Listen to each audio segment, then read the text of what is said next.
یہ جو ہمارے اندر ایک انقلابی غلط تبدیلیاں پیدا ہوئی ہیں کہ ہم نے اپنا احتساب چھوڑا،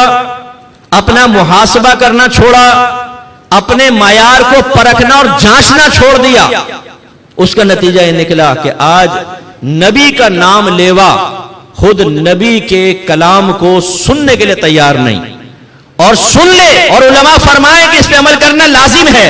اس کے باوجود سب سے پہلے ہمارے عذر، ہماری مجبوریاں، ہمارے بہانے، ہمارے حیلے، یہ سب درمیان میں آتے ہیں۔ جب سب کچھ نظر نہیں آتا کر لیں گے انشاءاللہ، پھر وہ یہ ہوگا،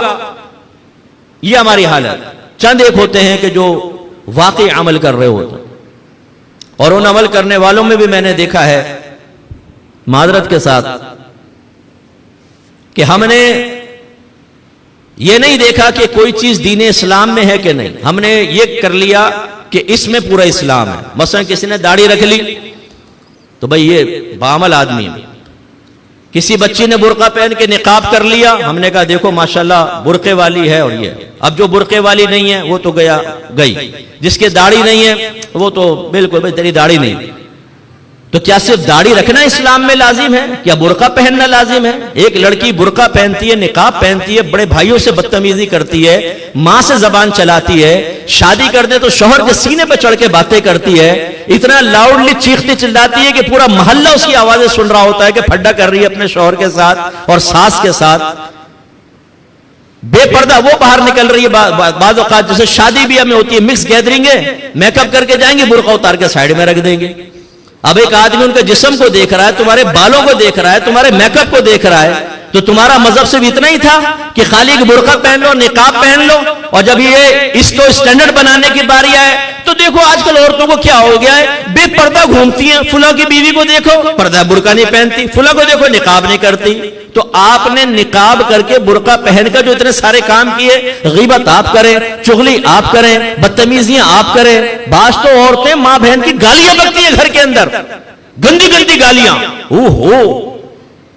اس کا مطلب ہے آپ نے سوچا برقع پہن لو سب ختم۔ ایسی داڑھی رکھنے کے بعد نہ علم دین سیکھے آدمی، نہ اپنا احتساب کرے، نہ اپنی برائیاں اپنے ذات سے دور کرے، نہ نبی کریم صلی اللہ علیہ وسلم کا کامل مطیع و فرما بردار امتی بننے کا ذہن بنائے، تو آپ نے کیا سمجھا داڑھی رکھنے کے اندر پورا دین سما جائے گا۔ مارکیٹ میں بیٹھے ہوئے داڑھی رکھ کے سب سے بڑا جھوٹا فراڈ یہ بعضوں کا داڑھی والا ہوتا ہے، ماتھے پہ نماز کا نشان ہے، تبلیغ کے لیے چاہتا ہے 10 دن 12 دن، اور سب سے بڑا فراڈ یہ مارکیٹ کا جھوٹا آدمی وہی ہوتا ہے داڑھی رکھ کر جھوٹ بول رہا ہے۔ اس کا مطلب ہے کہ آپ سے مراد میں جنرل بات عرض کر رہا ہوں، آپ ہی نہیں، کہ ہم نے سوچا داڑھی رکھ لو بس کافی ہے، اسی میں اطاعت رسول ہے۔ بھائی ایسا نہیں ہے، نبی کریم صلی اللہ علیہ وسلم کی مکمل اطاعت کا مطلب یہ ہے کہ ہم سرکار کی تعلیم کو حاصل کریں۔ قرآن اللہ کی مکمل اطاعت کا مطلب کیا ہے؟ قرآن کی تعلیم کو حاصل کریں، ہر شعبہ زندگی سے متعلق جو ہمارے سے وابستہ ہے، اور اس کی روشنی میں اپنا احتساب کریں اور اپنے آپ کو کامل و اکمل بنانے کی کوشش کریں۔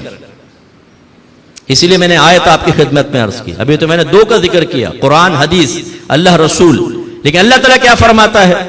یا ایھا الذین آمنوا اطیعوا اللہ واطیعوا الرسول واولی الامر منکم، اے ایمان والو اللہ کا حکم مانو، اس کے رسول کا حکم مانو، اور ان کا حکم مانو جو تم میں حکم والے ہیں۔ اولی الامر منکم، ان سے مراد مجتہدین، مفتیان کرام، علماء کرام، مفتہ بھی قول کے مطابق، ایک قول کے مطابق حاکم اسلام بھی یہاں مراد ہو سکتا ہے، لیکن جو زیادہ قوی قول ہے کہ اولی الامر منکم سے مراد ہیں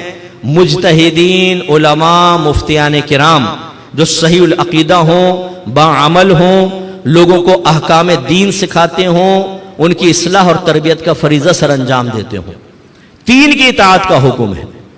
اللہ کی اطاعت کا مطلب قرآن پر عمل کرو، رسول کی اطاعت کا مطلب حدیث پر عمل کرو، اور علماء کی اطاعت کا مطلب کہ جب وہ قرآن حدیث سے مسائل نکال کر آپ کو بتائیں، یا ایسے کسی مسئلے پر گفتگو کریں کہ جس کا ذکر قرآن و حدیث میں نہیں ہے، تو پھر ان کا بھی حکم مانو۔